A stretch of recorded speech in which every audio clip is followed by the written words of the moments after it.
උත්තමම මග මාරුවම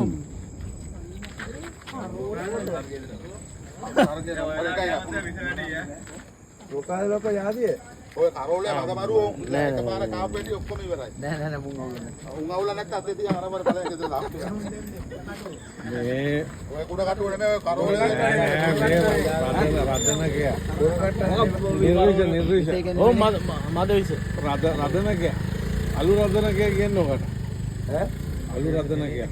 හරි නැද්ද නෑ නිර්විෂ සුරිමලි බෝතලයක් ගේන්නද එපා